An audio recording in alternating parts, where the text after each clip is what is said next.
तो ताल अचानक जुळला. मुलगा पुढे सरसावला आणि समोर उभी असलेली महिला त्याच्या हालचालींशी जुळवून घेऊ लागली. हसणं होत होतं, पाय हलत होते आणि क्षणात सगळं सहज वाटू लागलं. आजूबाजूला उभे असलेले लोक पाहत होते. कोणी थांबवलं नाही, कोणी आक्षेप घेतला नाही. सुरुवातीला ते फक्त मजेसारखं वाटलं, पण काही क्षणांनी हावभाव बदलले. हालचाली जरा मोकळ्या झाल्या आणि वातावरण वेगळंच होऊ लागलं. कोणीतरी नजर चुकवली, कोणीतरी भुवया उंचावल्या, पण शब्द बाहेर आले नाहीत. मुलगा उत्साहात होता, त्याला काहीच कळत नव्हतं. तो त्या क्षणात जगत होता. पण समोरची व्यक्ती त्या क्षणापुरती नव्हती. तिच्या भूमिकेला एक वेगळी जबाबदारी होती. तरीही त्या क्षणी जबाबदारीही बाजूला राहिली आणि मन मोकळेपणा पुढे आला. ताल वाढत गेला, हसणं वाढत गेलं आणि तो प्रसंग सीमेच्या अगदी जवळ पोहोचला. क्षण संपला, सगळे पांगले, पण ते दृश्य मनातून पुसलं गेलं नाही. ते चर्चेत आलं, ते कुजबूज बनलं आणि हळूहळू सगळीकडे पसरलं.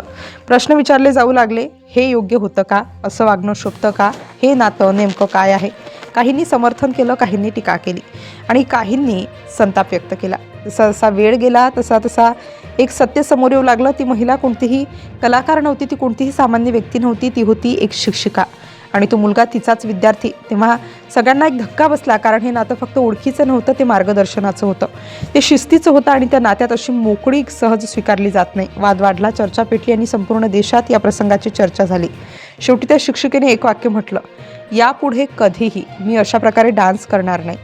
तो वाक्य माफी नव्हतं, ते एक वास्तव होतं. कारण कधीकधी उत्साहाच्या भरात मर्यादा ओलांडल्या जातात आणि एक क्षण आयुष्यभराचं ओझं बनतो.